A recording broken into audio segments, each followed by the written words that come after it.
Friends, welcome to living stone classes. मैं हूं Anjana. Static GK की इस श्रृंखला में आज हम यहां पर पॉलिटी का एक टॉपिक है संविधान के भाग, जो कि यूपीपीसीएस, आरओ और भी महत्वपूर्ण जो भी एग्जाम्स है सभी के लिए बेहद इंपॉर्टेंट है। यहां पर एक सारणी के माध्यम से मैंने आप लोगों को संविधान के भाग समझाने की कोशिश की है। एक तरफ यहाँ पर भाग की संख्या, दूसरी तरफ विषय और आर्टिकल और मुख्य बिंदु, इन चार कैटेगरी में इसको बांटा हुआ है। तो यहाँ पर भाग एक, अगर हम भाग एक की बात करें तो यहाँ पर संघ और उसके राज्य क्षेत्र की बात की गई है। भाग एक में क्या है? संघ और उसका राज्य क्षेत्र। आर्टिकल इससे संबंधित है 1 से 4 आर्टिकल, इसमें 1 से लेकर 4 आर्टिकल तक भाग एक से संबंधित है। भारत का इसमें मुख्य बिंदु है भारत का नाम, राज्य और उसके निर्माण की बात की गई है।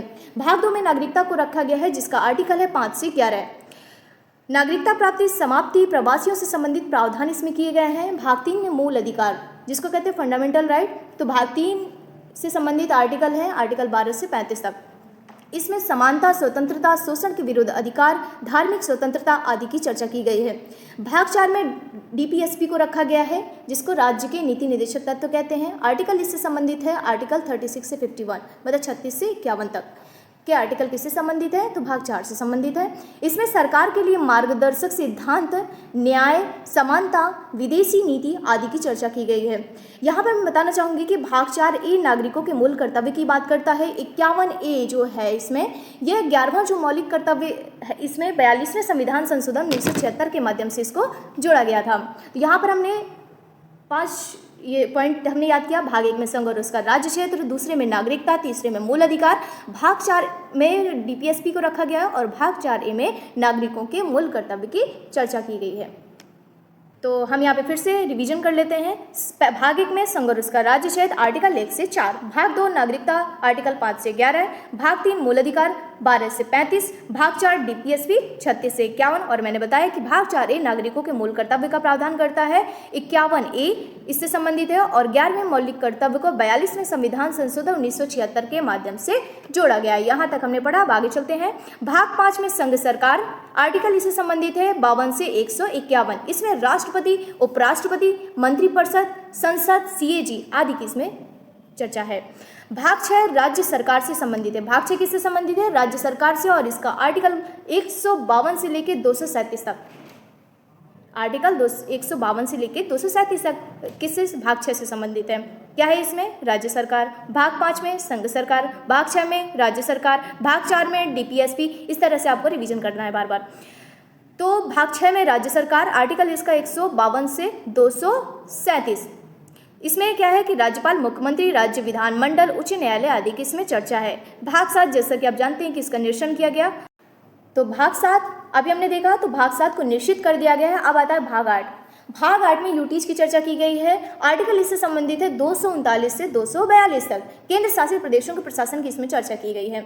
अगला है भाग 9, जो कि यूपीपीसीएस में भी कई बार पूछा गया है। भाग 9 किससे संबंधित है? तो पंचायतों से संबंधित है। इसका जो आर्टिकल है 243 से 243 तक। इसमें 73वें संविधान संशोधन के द्वारा पंचायती जो राज्य व्यवस्था है उसको ये जोड़ा गया। भाग 9 में नगर पालिकाएं, आर्टिकल 243P से 243ZG तक। याद रखिएगा, भाग 9A में क्या है? नगर पालिकाएं। भाग 9 में पंचायतें, भाग 9 में पंचायतें, आर्टिकल 243 से 243O तक। 243 से लेकर 243O तक क्या है? पंचायतें, भाग 9। याद रखिएगा। अगला है भाग 9A नगर पालिकाएं, 243P से 243ZG तक। 74वें संविधान संशोधन के माध्यम से इसको जोड़ा गया। नगरीय प्रशासन की इसमें बात की गई है। अब आता है भाग 9B। भाग 9B सहकारी समितियों से संबंधित है। तो इसमें 243ZH से लेकर के 243ZT तक इसमें बात की गई। जनजातीय क्षेत्र से आर्टिकल है इसका 244 से 244A तक। इसमें आदिवासी क्षेत्रों के प्रशासन का प्रावधान या उससे संबंधित जो भी बातें इसमें की गई हैं। भाग 11 की अगर बात करें, भाग 11 संघ और राज्यों के बीच जो संबंध है उसकी बात करता है। भाग 11 किसकी बात करता है? संघ और राज्यों के बीच जो संबंध है उसकी बात करता है। आर्टिकल इससे संबंधित है 245 से 263। कौन सा आर्टिकल? 245 से 263। इसमें विधायी, कार्यकारी, प्रशासनिक संबंध जो हैं इसके बारे में चर्चा की गई है। तो हमने देखा भाग 10 अनुसूचित जाति एवं जनजाति क्षेत्र से संबंधित है, तो वहीं भाग 11 संघ और राज्यों के बीच संबंध से संबंधित है। अगला है भाग 12 वित्त, संपत्ति, अनुबंध और वाद 264 से 300A तक आर्टिकल है। इसमें वित्तीय व्यवस्था, संपत्ति का अधिकार इत्यादि की इसमें चर्चा है। अगला है भाग 13 भारत में व्यापार, वाणिज्य और समागम। 13 में क्या है? भारत में व्यापार, वाणिज्य और समागम। 3 आर्टिकल इससे संबंधित है 301 से 307 तक। आपसे आर्टिकल मैच करने के लिए पूछता है कौन से भाग में कौन कौन से आर्टिकल रखे गए हैं, या फिर ये पूछता है कि भाग 10 किससे संबंधित है? अनुसूचित जाति एवं जनजाति क्षेत्रों से। भाग 11 संघ और राज्यों के बीच संबंध से। भाग 12 वित्त, संपत्ति, अनुबंध और वाद से। भाग 13 भारत में व्यापार, वाणिज्य और समागम की स्वतंत्रता में इसको रखा गया है। इस तरीके से आपको याद रखना है और ये मैच करने के लिए आता है। और हमने देखा कि भाग 8 यूटी से संबंधित है, भाग 9 पंचायतों से संबंधित है, 9A नगर पालिकाओं से संबंधित है, 9B सहकारी समितियों से संबंधित है, भाग 10 अनुसूचित जाति एवं जनजाति क्षेत्रों से। इस तरह से आपको कई बार मैंने रिकॉल करा दिया, शायद आपको याद हो गया होगा। तो चलिए अब भाग 14 की भी बात कर लेते हैं। भाग 14 में क्या है? भाग 14। तो भाग 14 में बात की गई है, इसमें है संघ और राज्यों के अधीन सेवाएं। तो संघ और राज्यों के अधीन सेवाएं, इससे जो आर्टिकल संबंधित है 308 से 223, याद रखना है 308 से 223। तो संघ और राज्यों के अधीन सेवाएं किस भाग में है? भाग 14 में। मुख्य बिंदु इसके हैं यूपीएससी, राज्य लोक सेवा आयोग, सेवा शर्तें इसमें इत्यादि की चर्चा है। भाग 14A न्यायपालिकाओं से संबंधित विशेष प्रावधान है। इसमें आर्टिकल है 223 से 223B तक। क्या है? भाग 14A न्यायपालिका से संबंधित विशेष प्रावधान। किससे संबंधित? न्यायपालिका से संबंधित विशेष प्रावधान किसमें है? तो भाग 14A में। इससे आर्टिकल संबंधित है 323 से 323B तक। प्रशासनिक न्यायाधिकरण की इसमें बात है।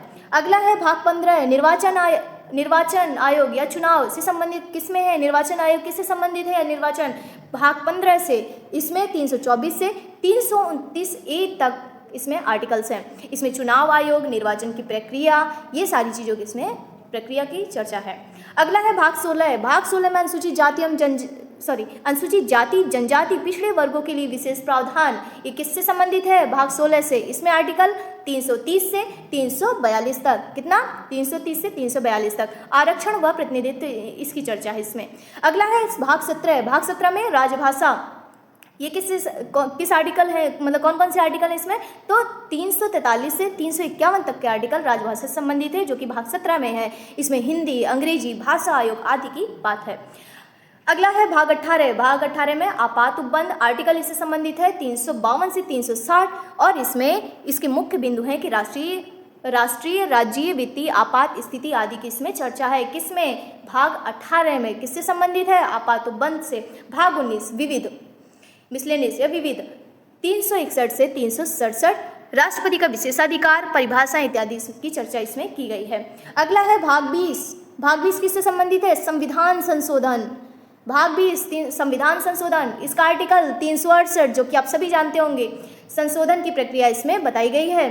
भाग 21 अस्थायी पारगमन संक्रमणकालीन विशेष प्रावधान और उपबंध, इसमें किससे संबंधित है ये सब? भाग 21 से 369 से 392। तो 369 मतलब 369 से 392 आर्टिकल तक। और इसमें जम्मू कश्मीर, जो कि आर्टिकल 370 इससे संबंधित है। विशेष राज्यों के लिए प्रावधान आदि की इसमें चर्चा है। भाग 22 संक्षिप्त नाम प्रारंभ हिंदी में प्राधिकृत पाठ और निरसन, ये सब किसमें है? तो भाग 22 में संक्षिप्त नाम प्रारंभ हिंदी में प्राधिकृत पाठ और निरसन आर्टिकल 393 से 395। कितना? 393 से 395। संविधान की समाप्ति की इसमें संविधान की समाप्ति की प्रक्रिया आदि की इसमें चर्चा है। तो हमने यहाँ पे इतने सभी भाग की चर्चा कर ली है। तो एक बार मैं यहाँ पे थोड़ा सा रिवीजन करा देती हूँ। भाग 14A में न्यायपालिका से संबंधित विशेष प्रावधान आपने देखा।